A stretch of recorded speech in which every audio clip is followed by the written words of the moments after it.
당연의 세계를 벗어나라, 당연의 세계를 벗어나라라는 제목으로 하나님 말씀 증거하도록 하겠습니다. 오늘 19장의 키워드는 성실입니다. 히브리 말로 에메트라는 단어인데 하나님의 속성이죠. 하나님의 속성은 헤세드와 에메트가 있죠. 인자와 성실, 그죠? 사랑과 성실함, 변함없는 것. 성실은 여기서 말할 때 주로 뭐냐 하면 겉과 속이 일치하는 겁니다. 그래서 우리는 일치하지 않는 게 너무 많기 때문에 표리부동이란 말을 더 많이 쓰죠. 근데 표리일체, 그러니까 겉과 속이 일치하는 것. 특별히 여기서 강조하는 거는 입의 말과 마음이 일치되는 거예요. 그 지행 일치 이런 거 말고 행동보다도 입과 말과 마음이 일치되는 거. 신뢰성이죠. 어떤 사람은 그러니까 말이 신뢰성을 잃어버리는 건 뭡니까? 어떤 사람이 말을 하면요 한 번 더 생각하게 하는 사람이 있죠. 하도 함정이 많아가지고 그러니까 그 사람하고 만나면 이제 긴장이 돼요. 무슨 말을 딱 하면은 그냥 말 그대로 받아들여서 편안하게 들으면 되는데 꼭 함정이 있어 말에. 다 들어봐야 되고 해석도 외교관인지 하여튼 외교적인 언사를 많이 써가지고 이렇게 더 해석할 수 있고 저렇게 더 해석할 수 있고 그런 게 성실성이 없다 그런 거예요. 그래서 영어 성경 NLT 같은 데 보면은 성실을 뭐라고 번역하냐면 honest 번역했어요. 정직함. 그래서 여기 입술이 패역한 자 그럴 때는 dishonest, 정직하지 않은 자 이렇게 얘기했다고. 정직하지 않은 게 뭐예요? 말과 마음이 일치하지 않는 거 그런 거죠. 하나님께서 이스라엘 백성들에게 너희 왜 성실이 없냐 그럴 때 이사야서 29장 13절에 이런 말씀하시죠. 입술로는 나를 공경하는데 예수님도 인용하시죠. 입술로는 너희들이 나를 공경하는데 입술을 믿을 수가 없어. 마음은 나에게서부터 멀도다. 그러니까 뭐예요? 마음하고 입술하고 일치가 안 된다는 거죠. 그러니까 성실성이 뭐예요? 그러니까 마음하고 일치된 말을 하는 거죠. 그러니까 마음이 변화돼야 되고 그러기 전까지는 말하지 않는 게 좋죠. 일치되는 거. 뭐 악한 마음과 악한 입이 일치되면 그 좋은 건 아니죠. 그러니까 뭐예요? 선한 마음과 입술이 일치가 돼야 된다. 그런 거죠. 그때 하나님께서 그 사람들 붙들어 주신다는 거죠. 그게 지혜라는 거예요. 우리 1절 읽겠습니다. 시작. 가난하여도 성실하게 행하는 자는 입술이 패역하고 미련한 자보다 나으니라. 여기서 가난이라는 건 뭘까요? 어떤 한계 상황이죠. 그러니까 성실성을 지킬 수 없는 게 고난이나 가난 이런 거 아니에요. 그래서 아무리 악조건이 있다 할지라도 성실성을 지키는 거. 이 가난이라는 게 뭐 일종의 그런 거 아니에요? 내가 성실하게 이렇게 마음과 입술을 일치시키지 못할 어려운 상황 그때도 성실성을 지키는 건 그게 진짜다. 그런 얘기라는 것입니다. 그러기 위해서 필요한 게 뭐냐면 2절을 보니까 지식 없는 소원이라고 돼 있죠. 소원. 이건 욕망에 가까웁니다. 욕망 또는 욕심 이렇게 말할 수 있죠. 이렇게 말하는 거예요. 말씀 없는 지식 없으니까 말씀 없는 욕망. 그러니까 말씀을 따르지 않냐고 욕망을 따르는 거죠. 에고죠, 에고. 나의 욕망. 그걸 막 따라가면은 제대로 못 살겠죠. 성실하게 못 살겠죠. 욕망이니까. 그러니까 그런 사람이 일이 그르치게 되면은 하나님을 막 원망한다는 것입니다. 이 원망이라는 뜻을 보니까 일반적인 원망이 아니라 극도의 분노를 포함한 원망이에요. 막 화를 하나님께 내는 거죠. 하나님 이럴 수가 있냐고. 하늘을 향해서 삿대질하는 거죠. 왜 내가 뭘 잘못했다고 이렇게 시험을 주고 내가 뭘 잘못했다고 이렇게 고난을 주고 내가 뭘 잘못했다고 이렇게 우리 가족 가운데 질병이 있고 가난이 있고 넘어짐이 있고 원망한다고 원망 막 극도의 분노를 가지고 근데 하나님께서 말씀하시는 게 이제 곰곰이 생각해 봐라 이런 거죠. 야고보서 1장 13절에 보니까 야 네가 그런 말하지 내가 하나님께 시험 받는다 그렇게 말하지 말라는 거예요. 하나님 시험 받지도 아니하시고 하지도 않는다. 그래서 야고보서 1장 14절에 중요한 말씀을 하십니다. 사람이 시험 받는 것은 자기 욕심에 끌려 미혹됨이니. 그러니까 시험은 자기가 자초한다는 거예요. 그러니까 말씀 없는 욕망으로 살아가니까 지식 없는 소원으로 살아가니까 시험에 빠지는 거라는 거예요. 그 15절에 그 유명한 구절 나오잖아요. 욕심이 잉태하여 죄를 낳고 죄가 장성해 사망을 낳는다고. 그러니까 욕심이라고 욕심. 결국 하나님 뭐 시험하는 게 아니라 내 욕심으로 끌려가면 반드시 시험에 빠질 수밖에 없다라는 것입니다. 그러니까 욕심을 채워주는 건 하나님 말씀보다는 하나님 필요를 채운다 그랬죠. 필요를 채우고 필요보다 더 주시는 건 뭐예요? 은사니까 섬기는 데 쓰라는 건데 그 욕심은 한이 없잖아요. 그러니까 욕심은 만족이 없어요. 욕심은 뭐 끝없이 가는 거니까. 욕심으로 살면은 만족이 없고 욕심을 채우는 건 세상이잖아요. 가짜 비전. 세상은 욕심을 막 채워주는 것 같잖아요. 그죠? 그러니까 세상을 따라가는 사람들은 결국 성실성 다 깨진다는 거예요. 부정직하게 살 수밖에 없고 이렇게 업앤다운이 될 수밖에 없다. 그러면서 이 4절부터 7절까지 내용을 보면요. 이걸 줄거놓고 진리의 말씀이다라는 게 아니고 세태가 이렇다라는 거예요. 그러니까 약간 세태를 비아냥거리는 거죠. 세태가 이런 거다. 세태가 어떤 거죠? 재물이 많으면 친구가 많아지고 근데 그게 친구냐 그런 얘기예요. 그죠? 가난한데 친구가 끊어지느냐? 그거 친구도 아니죠. 재물 많을 때는 오고 재물 없으면 떠나가는 그게 무슨 친구야? 그런 얘기죠. 그러니까 재물이 많아야 친구가 생긴다라는 거 그 얘기가 아니에요. 니네들이 생각하는 재물 때문에 오는 친구가 친구냐? 그런 거죠. 그다음에 이런 사람들은 거짓 증거할 거고 위기 생각해봐라. 너 배신하고 다 떠나가고 거짓말할 거다. 그다음에 너그러운 사람에게는 은혜를 구하는 자가 많다 그러는데 이게 은혜라 그래서는 우리가 맨날 쓰는 그 은혜인 줄 알았더니 그 은혜가 아니에요. 그 은혜가 아니고 여기서 말하는 너그러운 사람에게 은혜를 베푼다 할 땐 얼굴을 쓰다듬는다는 뜻이에요. 얼굴을 쓰다듬는다. 그래서 여기 주석을 보니까 비위 맞힌다 그런 거예요. 그죠? 네가 뭐 힘 있고 그럴 땐 너한테 비위 맞추려고 하는 사람들 되게 많이 올 거야. 그죠? 이익을 고리로 살기 때문에. 그리고 선물 주면 여기 뇌물에 가까운 거죠. 선물 많이 주면 연결고리가 있으니까 오겠지만 사라지면 다 떠나버리게 될 것이다. 그런 얘기죠. 그리고 보라는 거예요. 가난한 사람, 내가 어려워져 가지고 이렇게 남에게 짐이 돼 버리면 미움받는데요. 다 따라가 버린대요. 세상은요, 짐스러운 사람들 다 떠나가요. 그래서 세상의 지혜를 아는 사람이 교회 와서도 똑같이 하는 거죠. 우리 교회에서도 이렇게 신앙생활 하는데도 요즘 어폐가 있나? 좀 이렇게 사기치다 온 사람들 있잖아요. 교회도 모르세요? 이렇게 되게 뻥이 많고 뭐 말을 믿을 수가 없어. 이렇게 사기치다 온 사람들의 특징은 뭐냐하면 없어도 있는 척해. 그죠? 차도 좋은 거 차고 다니고 내 밑에 뭐 국회의원이 20명 따라다닌다 그러고 맨날 그래요. 그죠? 뭐 내가 전화 한 통만 하면 뭐 줄을 선다 그러고 그 왜 그러죠? 그렇게 해야 짐이 안 된다고 생각해야 자기 옆에 머물러 있기 때문에 그래요. 그러니까 진실을 말할 수가 없는 거죠. 여러분 생각해보세요. 만약에 좀 어렵다 그래가지고 내가 돈이 궁핍한데 뭐 돈이 없는데 힘든데 이러면 자꾸 떠날 거예요. 그죠? 제가 이제 목사인데도 이렇게 얘기하는데 우리 교회 뭐 헌금이 부족해가지고 재정이 힘든데 뭐 목회자들 생활비도 주기 힘든데 뭐 자꾸 이래봐요. 그러면 제 옆에 안 올 거야. 다 갈 거예요. 그죠? 세상이라면 그래요. 근데 그런 말도 안 하겠지만 한다 그러면 머물러 있으면 그 진짜라는 거죠. 그러니까 세상은 짐을 멀리 떠나는 경향이 있다 그거예요. 세태를 말하는 거예요. 세태를 한번 읽어봅시다. 4절부터 7절까지입니다. 시작. 재물은 많은 친구를 더하게 하나 가난한 즉 친구가 끊어지느니라. 거짓 증인은 벌을 면하지 못할 것이요 거짓말을 하는 자도 피하지 못하리라. 너그러운 사람에게는 은혜를 구하는 자가 많고 선물 주기를 좋아하는 자에게는 사람마다 친구가 되느니라. 가난한 자는 그의 형제들에게도 미움을 받거든 하물며 친구야 그를 멀리하지 아니하겠느냐. 따라가며 말하려 할지라도 그들이 없어졌으리라. 그러니까 조롱하는 거예요. 니네들이 세상에서 욕망대로 살아가지고 뭐 친구 없고 나는 뭐 페이스북 팔로워가 뭐 5천 명이고 뭐 친구가 몇천 명이고 뭐 좋아요를 누른 사람이 뭐고 다 헛것이라는 거예요. 그죠? 그 어려움 당해봐라. 뭐 몇 명이나 남아있나 다 따라가 버리게 된다. 그러니까 세상은 이익 중심이기 때문에 그 관계는 관계가 아니라 거기는 에메트 성질성이 없다는 거예요. 영원성이 없다라는 거예요. 근데 참 묘하죠. 세상 지혜를 가지고는 사람들에게 짐을 내놓으면은 다 떠나가. 그 세상 지혜, 처세술을 아는 사람은 다 알아요. 그래서 절대로 없는 척 안 하고 나 웃긴 게 뭐냐면 은행에 가가지고 돈 없다 그러면 돈 안 빌려줘요. 나 돈 엄청 많은데 며칠 동안 이게 융통이 안 돼. 그러면 돈 빌려줘요. 말이 돼요? 돈이 엄청 많은데 돈을 왜 빌려? 많다 그래야 돈을 빌려줘. 돈 없다 그러면 안 빌려줘. 세상이 웃기는 세상이라고. 근데 하나님은 달라요. 세상 사람들에게는 짐 들고 나가면 다 떠나가요. 근데 하나님께서는 짐을 들고 나오면은 관계가 가까워져요. 그러니까 얼마나 이게 세상과 다른 겁니까? 그 사람 의지하면 안 돼요. 하나님 의지해야 돼요. 여러분 우리 짐이 많잖아요. 무거운 짐을 나홀로 지고 견디다 못해 쓰러지는 게 우리 인생 아니에요?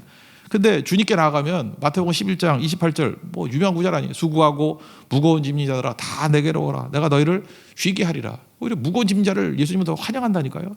다 내게로 환영한다. 내가 너희 마음에 쉼을 주리니. 마음에 쉼을 준다는 게 뭐예요? 진짜 쉼을 준다는 거죠. 껍데기 쉼이 아니라 진짜 쉼을 주리니. 내 멍에는 쉽고 내 짐은 가벼움이라. 예수님이 초대잖아요. 그래서 여기서 그 다음에 알아야 되는 게 뭐냐면 우리가 하나님의 자녀잖아요. 아버지 그리고 우린 자녀잖아요. 그러면 영성이 깊어진다는 게 뭔지 아십니까? 하나님 마음을 가지고 우리도 어떤 짐을 보면 그래서 진짜 믿는 사람과 안 믿는 사람의 차이점이 뭐냐면 짐을 보면 피하는 건 아직도 세상 사람이에요. 육의 사람이에요. 육의 사람. 그래서 내 안에 NIBC 내가 아니라 예수님이 계신 사람은 예수님 같이 보는 거라고. 짐이 보인다 그러면 가까워져요. 그래서 우리 교회 가는 일이 뭐예요? 짐진 사람들에게 잠깐 가까이 가잖아. 세상 사람들 병든 사람 그러면 다 외면을 빼요. 근데 병 들었다 그러면 가까이 가잖아요. 고난당한다 그러면 가까이 가잖아요. 약하다 그러면 가까이 가잖아요. 지금 제가 이렇게 설교하는 것이 모순같이 보이고 외식같이 보이고 실제로는 그렇게 하지도 않으면서 설교만 저렇게 그러면 우리 교회는 망할 거예요. 근데 이 말씀이 만약에 우리의 삶과 일치가 되고 있다 그러면 우리가 진짜 약한 사람을 가까이 가고 정말 고난당한 사람을 가까이 가고 어려운 사람을 가까이 가고 짐이 있다 그러는 사람들을 갖다 환영하고 오히려 전화 받아주고 그죠? 만나주고 그렇다 그러면 하나님의 마음 품은 거죠. 교회는 그래서 짐 때문에 가까워지는 거예요. 우리 성도들도 그래요. 성도들이 잘 나갈 땐 저한테 오지도 않아요. 그죠? 병들고 어렵고 할 때만 전화가 와. 그래서 짐이 있을 때 가까워지는 거예요. 그 좋은 교회예요. 그 나쁜 거 아니에요. 좋은 거라고. 기쁠 때는 그냥 혼자 기뻐하십시오. 예. 어려울 때 가까이 오는 게 그게 중요한 거죠. 그게 사는 길이라는 거예요. 그래서 갈라디아 6장 얼마 전에 살폈죠. 2절에 너희가 짐을 서로 지라. 여기서 말하는 짐은 무거운 짐이에요. 바로스라고. 우리는 무거운 짐을 볼 때마다 가까워지게 되는 어떤 동기가 된다는 것입니다. 그래서 그리스도의 법을 성취하라. 사랑의 법이죠. 하나님 마음 갖는 거. 이게 교회라는 거예요. 성실성. 이렇게 되니까 잘 보세요. 짐을 보면 가까이 가서 도와줄 마음이 있는 사람들이 마음과 입술이 반대가 될 리는 없죠. 그걸 회피하고 싶을 때 마음과 입술이 반대가 되는 거죠. 그죠? 이게 뭐 말하는 거하고 속마음이 다른 거잖아요. 입에 발린 말 하는 거잖아요. 그래서 거짓말 자꾸 하게 되면 나중에 그물에 빠지게 된다. 뭐 그런 얘기입니다. 한번 생각해보세요. 한 가지 거짓말 하려고 그러면 장치를 만들어야 되잖아요. 그래서 한 가지 거짓말을 하면 10가지 거짓말을 더 해야 돼. 장치. 거짓말을 하려면 이렇게 알리바이를 만들어야 되잖아. 한 가지 거짓말 그러면 거짓말 이렇게 다 10가지로 꾸며놔야 이 한 가지 거짓말이 진실같이 보인다고. 그래서 어떤 사람이 한마디 거짓말을 하는 것을 내가 믿었어. 그럼 되게 조심해야 돼요. 그 사람은 보이지 않는 10가지 거짓말을 또 한 거야. 그러니까 한 가지 거짓말이 먹히지. 그래서 어린아이가 거짓말하면 들통나잖아. 애들은 그 10가지 거짓말 하는 걸 아직 못 배웠어. 그래서 한 가지 거짓말만 해. 그래서 뻔히 보이는 거예요. 그죠? 입에 다 묻어놓고 안 먹었대. 근데 어른들이 되면 어떡하죠? 이미 다 씻어내야 되고 닦아야 되고 휴지도 뭐 있으면 그죠? 이것도 활개날까 봐 또 치워놔야 되고 여러 가지 거짓말을 해야 된다고. 그런 얘기입니다. 8절 9절 읽겠습니다. 시작. 지혜를 얻는 자는 자기 영혼을 사랑하고 명철을 지키는 자는 복을 얻느니라. 거짓 증인은 벌을 면하지 못할 것이요 거짓말을 뱉는 자는 망할 것이니라. 왜 망하죠? 자기가 파놓은 그물들을 파놓은 함정에 자기가 빠지기 때문에 그렇다라는 것입니다. 그러니까 성실성, 하나님의 성실성 가지고 정직하게 살라. 이게 메시지입니다. 그럼 어떻게 해야 되느냐? 뻔한 거죠. 주를 향한 마음이 있어야 된다는 거예요. 10절부터 쭉 나온 NIVC. 여기 처음에 10절에 뭐 사치라는 말이 나와요. 사치. 영어로도 영어 NLT도 럭셔리라고 되어 있네. 사치가 뭐예요? 하나님이 내게 필요를 채워주셨어요. 그죠? 필요를 채워주시면 더 주시잖아요. 주님은 항상. 더 주시면은 왜 더 주시죠? 성기라고. 왜 더 주시죠? 그 사명 이루라고. 그러니까 더 주시는 거 아니에요. 근데 하나님이 열을 주고 너는 이 일을 가지고 너를 위해 살고 팔을 줬으니까 팔을 가지고는 남을 섬겨. 그리고 주의 일을 해. 그의 나라와 그의 의를 위해서 써. 뭐 이게 제가 말하는 게 지금 물질을 얘기하는 거예요. 뭐 딴 것도 여러 가지 있겠지만. 근데 그거를 나를 위해서 더 쓰는 거예요. 막 그게 사치거든요. 그 횡령이잖아요. 하나님이 딴 데 쓰라고 줬는데 딴 거 썼으면 그 횡령아. 주님 거 뺏는 거 아니에요. 횡령이고. 직무유기 아닌가? 그렇죠.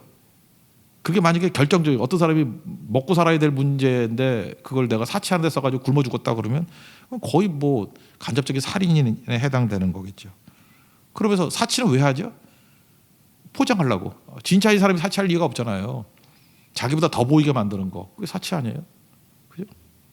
그러니까 체면과 포장 이런 것들은 이게 범죄라는 거예요. 이거. 우리 한국이 얼마나 이게 체면 문화냐면 의식주 그러죠. 실제로 여러분 인생 사는데 필요한 순서가 의식주예요? 식의주지. 식이 더 중요하지 않아요? 식? 옷 없어도 살아요. 그래서 결혼할 때 제가 이렇게 형제 만나가지고 물어보거든요. 이렇게 같이 만나서 너 어떻게 자매할 거냐 그랬더니 제일 재밌게 말하는 애 중에 굶기지 않겠습니다. 그게 얘는 제일 많았어. 그것도 믿음직해요. 왜냐하면 굶기지 않겠다. 뭔 짓 해도 굶기지 않겠다. 열심히 뛰겠다는 얘기죠. 책임감. 굶기지 않는 게 중요한 거죠. 난 아직까지 한 번도 옷은 입히고 살겠습니다. 그런 사람 못 봤어요. 굶기지 않고 살겠습니다. 그죠? 옷이 뭐 중요해요? 옷은 기호품 아니에요. 잘 입어도 그만, 덜 입어도 그만. 그렇지 않아요. 뭐 겉으로 딱 볼 때 뭐 예를 들어서 어떤 잠바 같은 게 있다 그러면 뭐 그죠? 스파오에서 3만 원. 근데 뭐 어디 고급 같은 거 보면 300만 원짜리 있잖아요. 근데 그게 뭐 차이가 그렇게 크나? 3만 원짜리도 따뜻해요. 300만 원짜리 더 따뜻한가? 브랜드나 뭐 이렇게 뻐기려고 하는 그런 거죠. 그렇게 사치라는 거예요.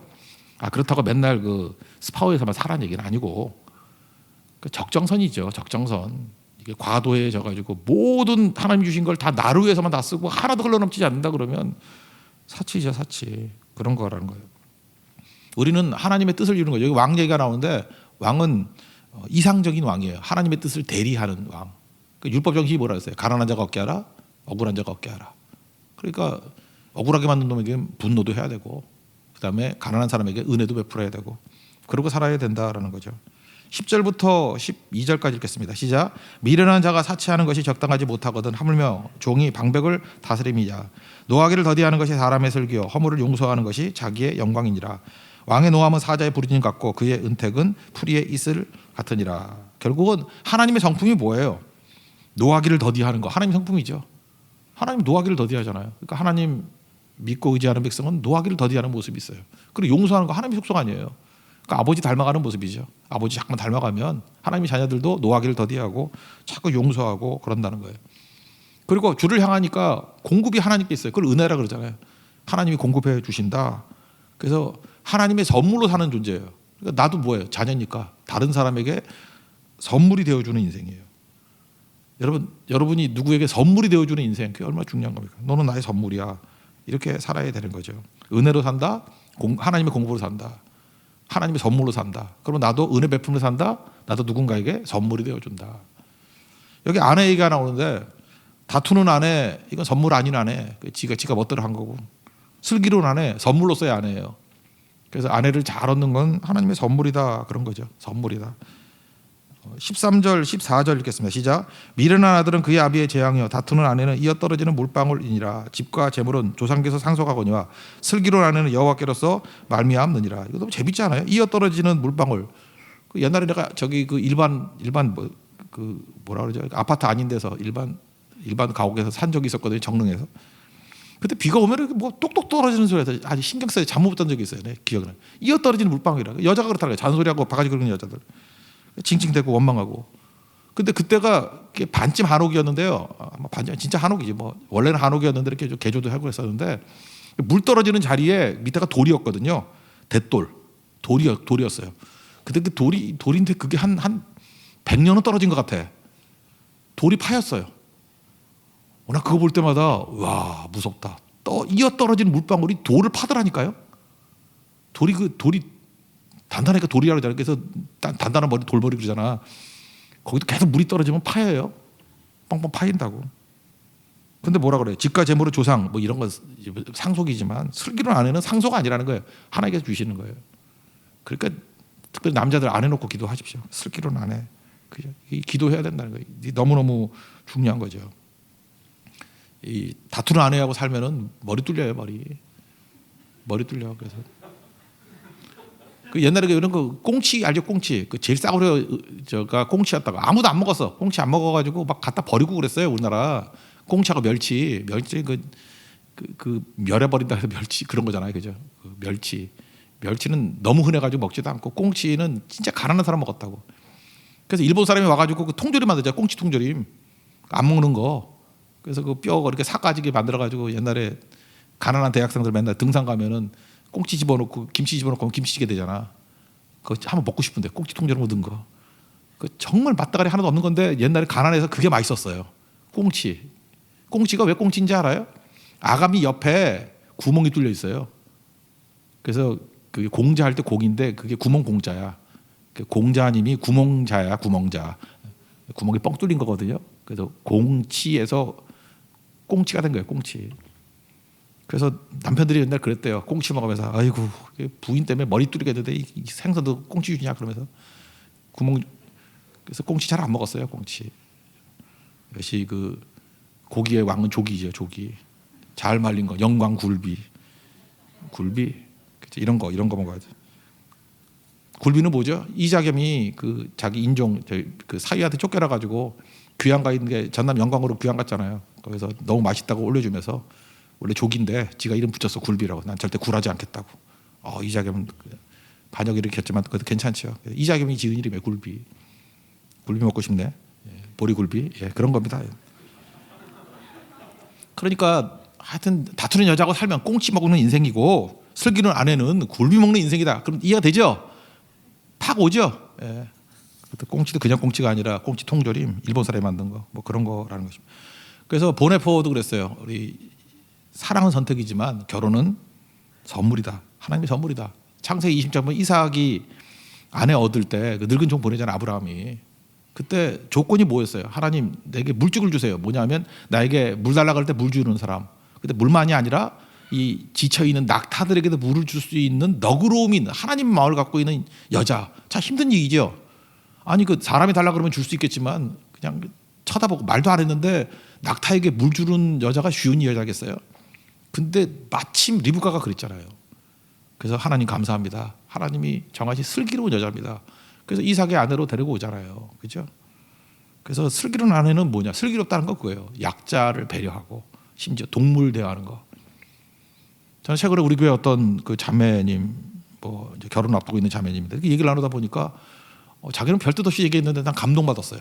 어제 만났었는데 참 감동을 받았어. 뭘 하냐 그랬더니 저는 이제 강아지를 키우니까 강아지 좋다는 얘기를 쭉 했는데 자기는 고양이가 좋대. 그래서 난 짜증이 났어요. 고양이가 왜 좋지? 그랬더니 왜 좋아하냐면 집 앞에 길냥이가 있대. 길고양이 있는데 그 계속 먹을 거 준대요. 그럼 찾아오고 하니까 그게 마음이 아파서 해주고 또 길냥이니까 이렇게 그 도로에서 죽은 고양이 있대요.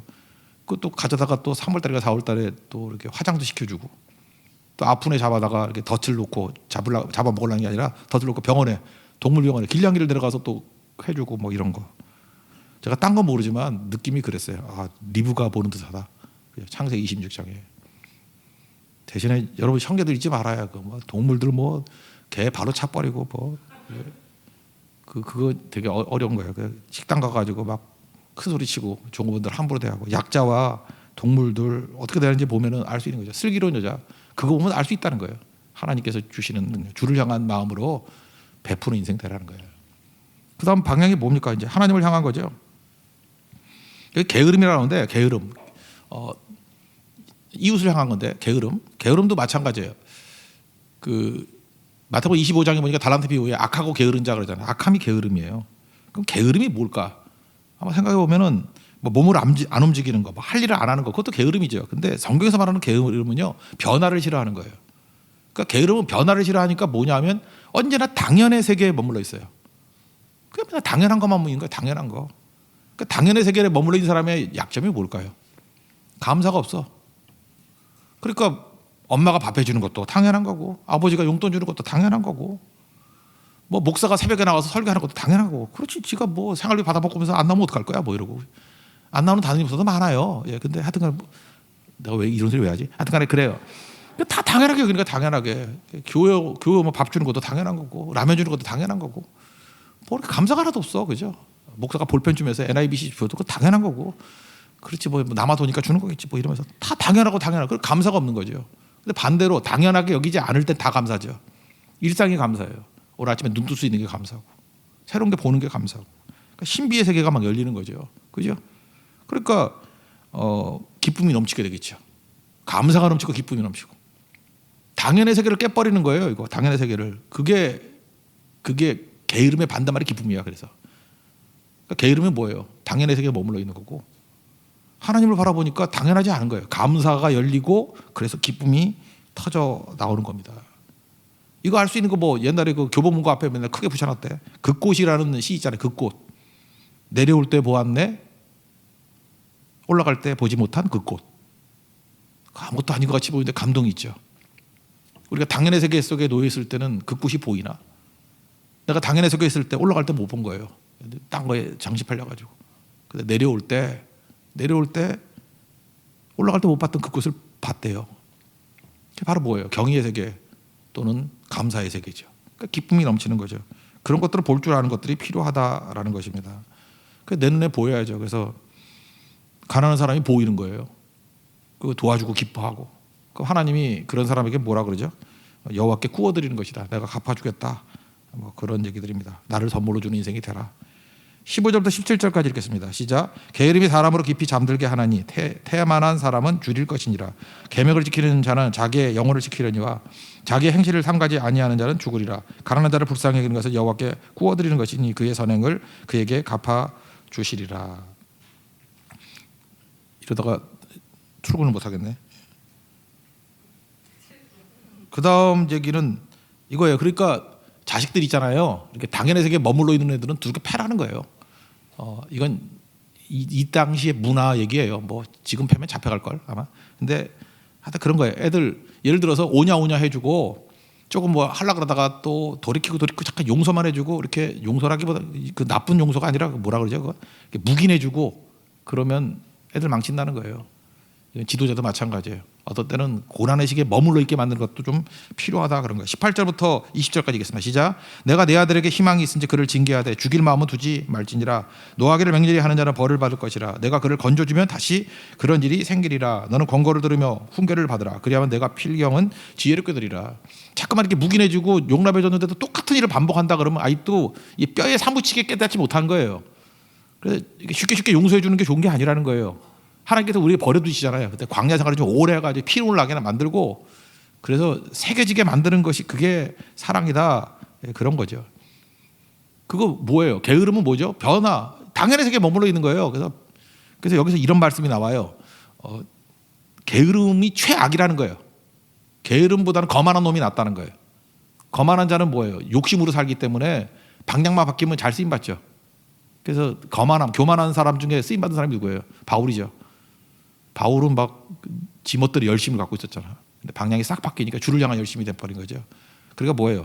거만함보다 더 최악은 게으름이에요. 당연의 세계를 당연의 세계 속에만 머물러 있는 거. 이거는 정신 차리게 만들어줘야 된다는 거예요. 그게 메시지입니다. 24, 25절 읽겠습니다. 시작. 게으른 자는 자기의 손을 그릇에 넣고서도 입으로 올리기를 괴로워하느니라. 거만한 자를 때리라. 그리하면 어리석은 자도 지혜를 얻으리라. 명철한 자를 견책하라. 그리하면 그가 지식을 얻으리라. 제일 마지막은 거죠. 주변의 사람들을 같이 세워나가는 것이 주변을 든든하게 만드는 것이 나를 살리는 길이다. 그 주변 사람을 예배자로 세우고 또 기도자로 세우고 온전하게 서는 종들이 되라. 그 말씀입니다. 여기까지. 자리에 일어나겠습니다.